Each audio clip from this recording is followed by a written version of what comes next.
événements, partage, réseaux, au plus proche de vous. les anecdotes d'entrepreneurs sur We Do Biz.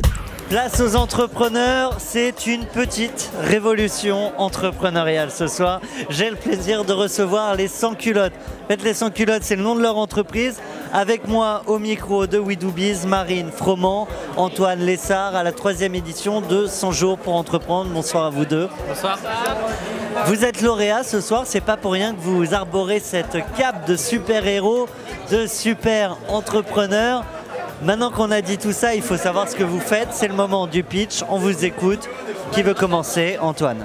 Alors nous, très simplement, c'est une marque de lingerie, mais on essaie quand même d'être un peu original.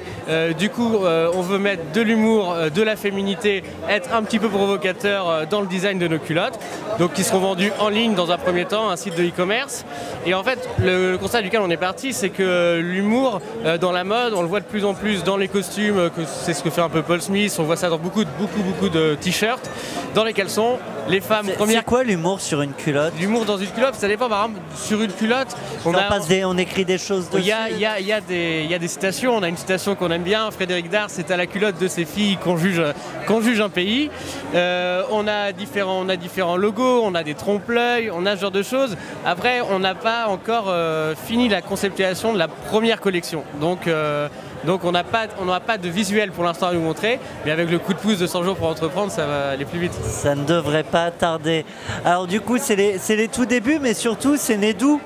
Peut-être à la base, Marine, comment ça vous est venu à tous les trois? Je crois que vous êtes trois, cette idée. Ouais, on est trois sur le projet, on a un webmaster. Moi, je m'occupe de la direction artistique, c'est-à-dire que je vais élaborer le concept et les graphiques sur les culottes. Et Antoine, c'est plus ce côté commercial qu'il va aborder. Et le constat, c'est Antoine qui s'est rendu compte qu'il voulait acheter une culotte à sa copine, donc très simplement.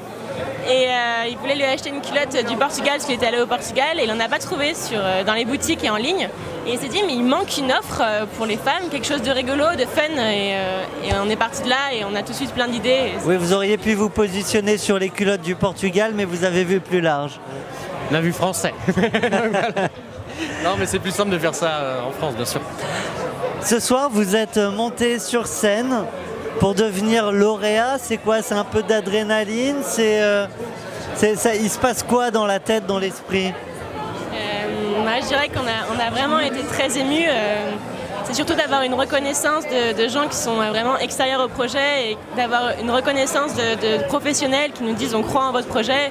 Et pour le coup, je pense que n'importe quel entrepreneur doit vraiment faire ce concours pour avoir un soutien et une reconnaissance et ça donne vraiment envie d'avancer et d'aller à fond dans le projet. Alors justement, parlons de la suite. Dans l'idéal, dans un an, sans culotte, ça en est où? Bah là, dans un an, j'ai envie de rêver qu'il y en aura partout, tout le monde les portera. Mais si j'étais un peu plus réaliste, déjà j'aimerais avoir un site fonctionnel, j'aimerais avoir des modèles, j'aimerais avoir des clientes, j'aimerais pas être stressé quand le banquier m'appelle, j'aimerais ce genre de choses-là. Et avoir de l'innovation, se poser des questions comme qu'est-ce qu'on va faire comme modèle qui va plaire, ce modèle-là il a plu, celui-là un peu moins. Pouvoir se poser des questions, avoir quelque chose de matériel, parce que c'est amusant, on se pose des questions, mais pour l'instant, on a juste une idée. Vous nous parlez d'une idée sur laquelle on essaie de travailler, mais justement on veut ce coup de pouce là. C'est super d'avoir une reconnaissance si tôt dans le projet. Et donc si l'idée passait de projet et à entreprise et qu'on réussissait à gagner un peu de sous avec ça, ce serait pas mal. Un mot pour les jeunes entrepreneurs, non-entrepreneurs d'ailleurs qui nous écoutent, qui hésitent peut-être à pousser leur projet, à le développer, à lancer leur entreprise, vous leur diriez quoi?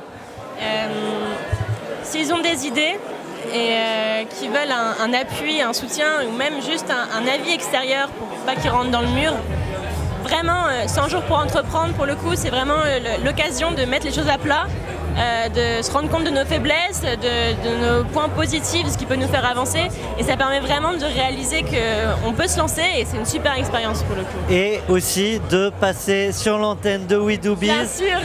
Vers les entrepreneurs qui vous écoutent. Alors justement, peut-être Si certains veulent vous accompagner, vous cherchez des investisseurs, des partenaires? On cherche tout. On cherche tout. On cherche des investisseurs, des partenaires. On va aussi faire on pensait faire des appels à création pour les créatifs et un fournisseur. On a besoin d'un fournisseur, de quelqu'un qui va fabriquer nos culottes, proposer des modèles de qualité qui soient agréables à porter et donc vraiment un interlocuteur fabricant qui soit de confiance. Ce serait merveilleux. Eh bien, le message est passé. C'était merveilleux de vous avoir avec nous. Antoine Lessard, Marine Froment, cofondateur avec un troisième dont on peut peut-être citer le nom. Yann Douchin. Yann Douchin. Sans culottes, toute l'équipe, ils sont 3. On était à 100 jours pour entreprendre sur WeDoBiz. Merci à vous. Merci.